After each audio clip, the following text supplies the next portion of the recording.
I'm thankful this morning for pneumonia. End of June, start of July, I got pretty sick. Mrs. Gladys was at the point of death. Brother RB was a lot closer to the point of death than we knew.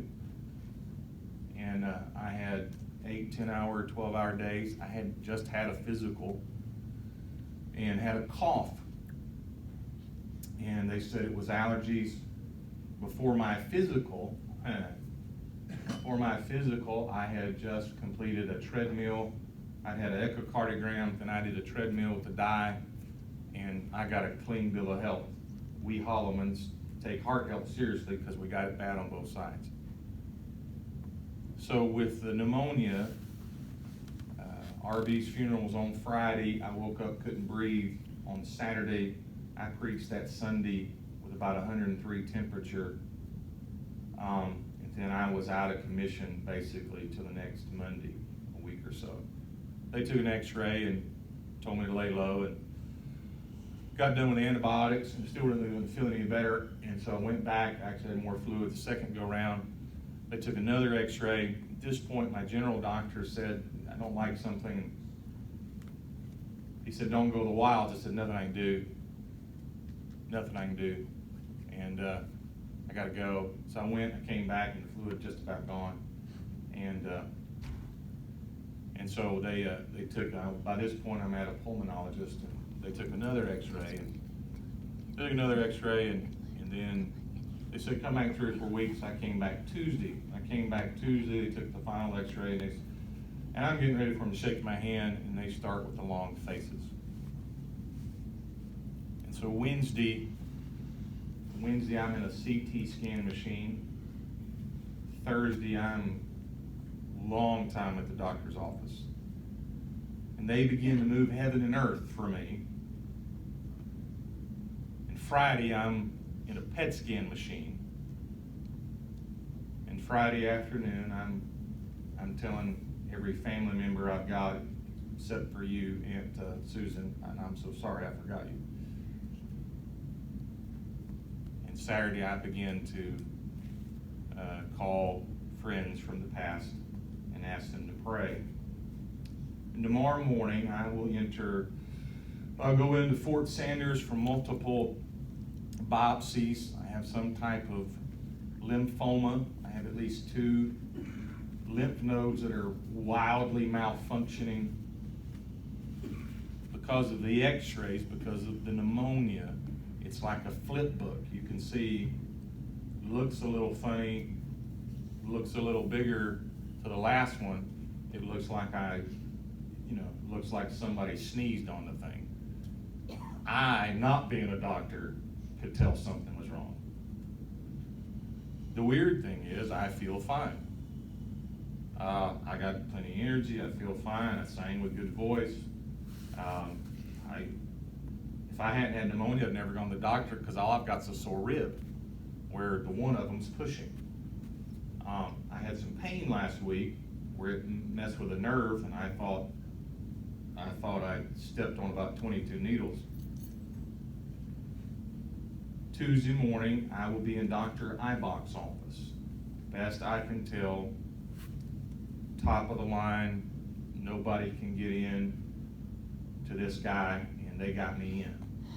I have an appointment with an oncologist before, I got an appointment with an oncologist before I had the PET scan. God has been good to me. I have never seen medical bureaucracy work this way. I, with no notice, been in a CT scan place down here, Pro Imaging. I've been multi-million-dollar buildings, multi-million-dollar machines, because the doctor said he's a good guy and he needs help. And Eibach said no twice. And then he finally came back and said, tell him to be here. There'll be a pathologist in the room at Fort Sanders to give near instantaneous results.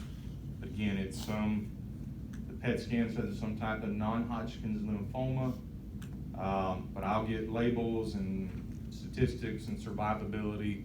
I'll get all that on Tuesday morning. And I'm sure I'm going to get cute little tattoos. My wife has asked me to get a unicorn. I'm not getting a unicorn. And for the radiation, I have a radiation doctor. I don't know his name. The blood doctor is Dr. Ibach. And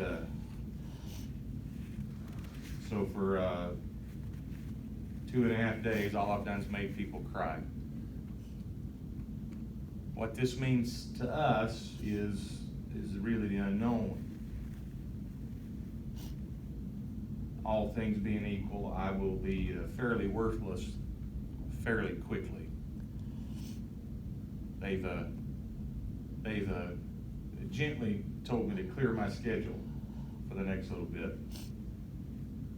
I don't know how many more times I'll be able to preach while I'm going through all this. I just don't know. I have a spreadsheet with no numbers. I have a flow chart that doesn't resolve. And I have a church that I'm just as fond of as I can be. And I'm unsure how to pastor you in the days ahead. And along with that, I have to ask you now to pastor my family, because they cannot go through this alone. We have no family here. My wife can't sit in the hospital alone, and my kids can't. And you're not going to do that. You're going to pastor my family. And so we're here, and we're in the chaos. Jesus, in Mark's account of the storm on the sea, the ship is flooding. The disciples, the seasoned fishermen, are panicking. And that maelstrom that would blow through the mountains to the north, and with no warning, that was always what made travel in the Sea of Galilee so deadly. With no warning came up, and it's already at night, and they didn't see the clouds change.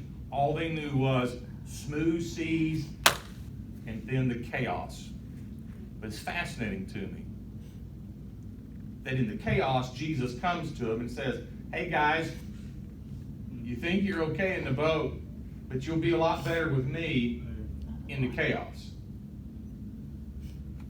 And only one takes him up on it, by the way, right? Peter's the only one who steps out on the boat. And to be close to Jesus is where it's going to be okay.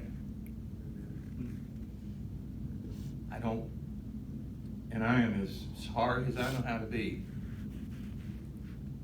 to tell you this. I'm sorry. I wouldn't hurt your feelings for the world. But God done a little miracle, because there's about 25 pastors who know, and they can't keep a secret for nothing. And they have. Because I would say 99% of you had no idea. I figured I'd tell you all at once. I know it's a shock, not for nothing. Monday I was footloose and fancy free with a sore rib. And Tuesday I got all these people with PhDs and doctorates behind their name frowning at me. Wednesday I'm full of pig fat or whatever the contrast was. And Thursday, 3 women working 3 office phones, and while they were on hold, they pulled out their cell phones to try and schedule stuff for me. God's moved medical bureaucracy in a way I've never seen. I've never seen it. I have never seen it in 28 years of ministry, even with people in ICU. God moved me maybe to Knoxville, so I'd be 5.5 miles from the best biotech and cancer tech in the region. And I got no juice in this town, and I ain't got the highest tier of insurance, but they hadn't even blinked at me. And I've been in the brand new machines with the best techs, and I've not waited. I've not waited 5 minutes for an appointment yet. They walked in and treated me. I'm almost certain Friday that they took me in and ate their lunch so they could work me in. No notice. I have been in all these advanced machines. They got their team together for me on Monday. I got a pathologist in the room. I won't wait days for results. I probably will have them before I leave. It's outpatient. I should just have a sore throat. They're going to check. They know the 2 are raging. I've got activity other places. Again, I'll get names, labels, survival, all that jazz Tuesday. Let me tell you one better. They said, who you want for an oncologist? I said, I don't know any oncologist. Get it, in ministry and pastoring, I go with people when they have surgery, when they have some heart things. Almost no one wants you to come with them to sit there with a drip in their arm, chemo or anything. It's just, I just don't ever go to those appointments. I never hear anybody talk about that, cancer doctors. I had no idea. I messaged our believing doctor next door. He said, you need to get IBOC. He's top drawer, best of the best. He's a believer. Okay. I asked my GP, my general practitioner. He said, man, if you can get IBOC, he's a Christian. He's a great guy. And he's a crackerjack. Okay.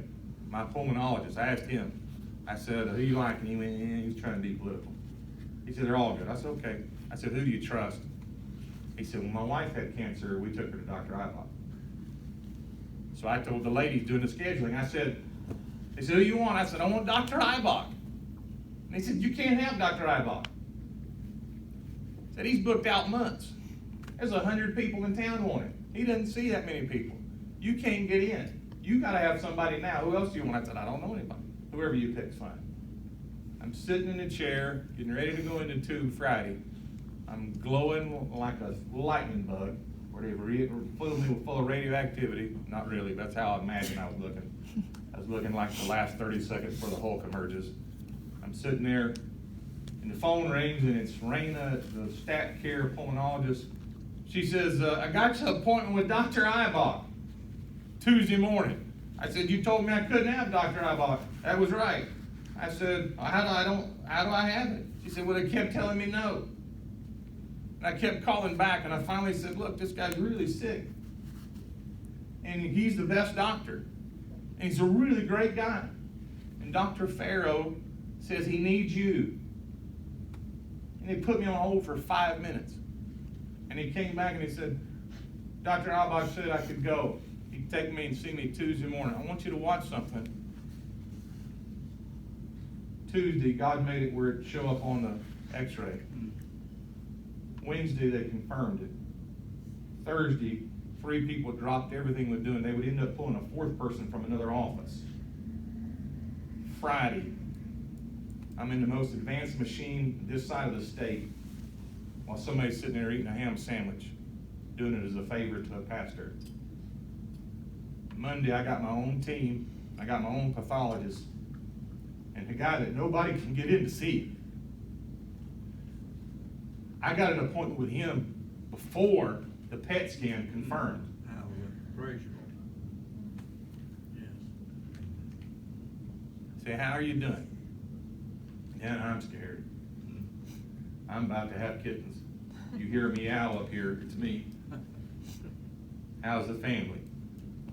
We're in the maelstrom. Allison's doing what she does. She's traveling for the college right now. My mom's doing what my mom does, her family. We're all loving each other. My brother's cried about 7 times in his life, 4 of them this week. And we're here. We'll meet at 3. We've extended an invitation to several of you. If you say, Pastor's going to have his own hands full, we need to make sure he's not worried about the church. You're welcome to join us.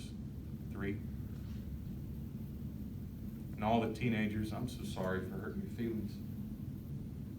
But we are going to have pizza today. You can ask me any question you want, because I got good Bible for you. On the screen there, and I'm done, we'll wrap up. I've asked our dear brother. On the screen, there's our new family motto. We're going to love Jesus. Look at me. Just because I thought I'd pass at 68 instead of 48, again, I don't know that. I'm real sick. I'm just cheesed off that I know how I might die. And I'm just mad God didn't run it by me. As my wife so eloquently said, Rodney, you don't need to worry. You can get hit by a bus in the Hobby Lobby parking lot. I had no illusions of immortality. I'm just kind of cheesed off. I know how I might die. Look right here. We're going to trust Jesus. I didn't know what was happening last Monday. Let me help you. I don't know what's happening tomorrow. I know what's on the calendar tomorrow. God hadn't seen fit to show me anything anyway. I didn't know what was happening. Who knows, again, that God didn't move me to Knoxville, Tennessee, so I'd be 5.5 miles from all this stuff and give me one Christian doctor and 2 Christian doctors. And then somehow, I got the 3rd Christian doctor that nobody get in to see. I'm going to trust him. I'm going to trust him. The thought of missed marriages and missed graduations about breaks me in half. The thought that I might have to, leave Andrea and her trying to figure out the checkbook. Oh, my soul. I told her, man, you first person you date's an accountant. And I said that before this week. Ain't nothing funny about it this week. We're gonna live for Jesus. I didn't raise 2 kids. First time God did something, God didn't check with them, they get mad and bitter. I know hundreds of people who are mad and bitter at God because he didn't run something by them. God is good. Look right at me for a second.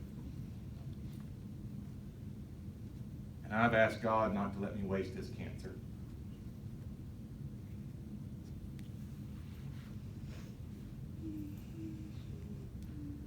If this is the next thing I do for him, or the last thing I do for him, I don't want to waste it. Nobody pays attention to your faith. Nobody pays attention to your faith when life is easy. Nobody. But you let life get hard, and they're all ears. Well, forever how long we're going to do this, I'll have people paying attention. The church going to fall apart. No, it wasn't my church to start with. It's his church. It's our church. I'm asking God for the church to grow and mushroom. Pastor down the street cried with me. Said we got a stable of preachers. Retired.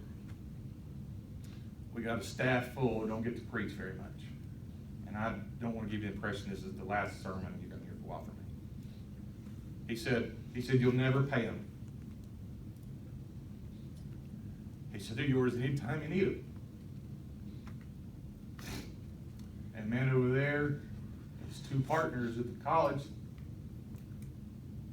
anytime we have a vacancy, in fact, you give us the dates ahead of time. We'll come our own nickel. We'll preach, we'll never pay us. That's right.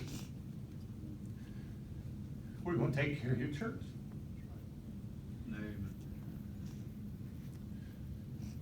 Couldn't figure out how to get Riley's school. Lady in Riley's class and mom said, we got it. We got it. And you're going to have to help us. So for 5 years, we've done our very best to give and receive. The next little bit, we're going to need to receive a little more.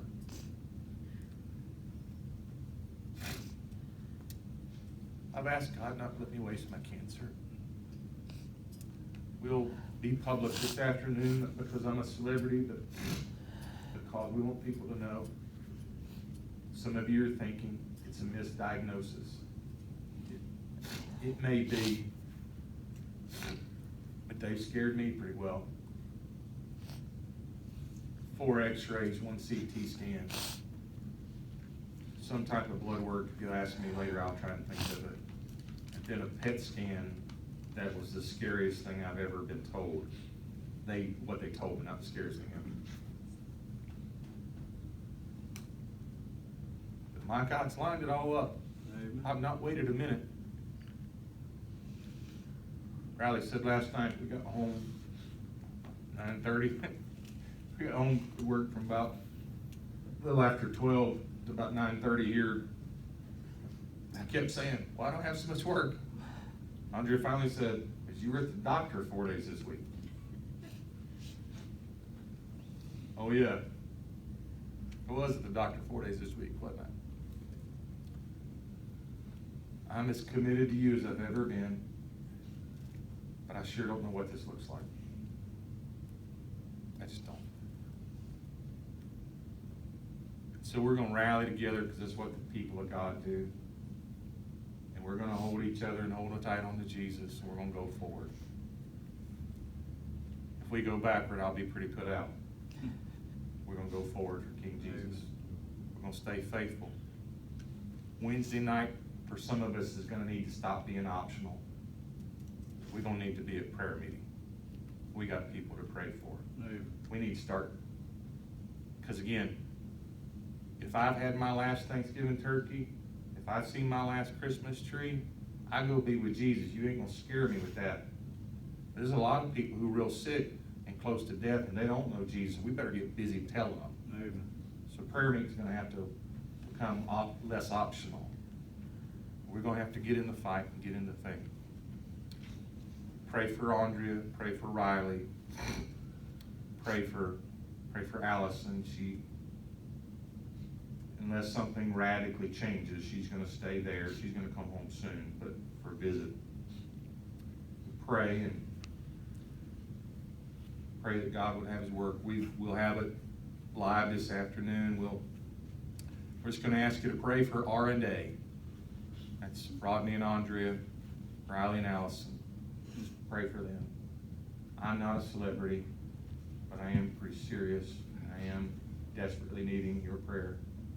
But help, listen to me. If this is the last thing I do for Jesus, or just the next thing I do for Jesus, I want to do it well.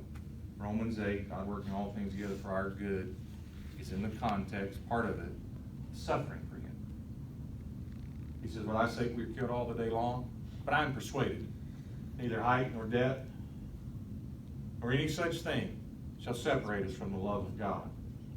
I believe in the storms where you really feel His presence. And I'm asking God to do that. Forgive me for bringing you bad news, but you deserve to hear it from me first.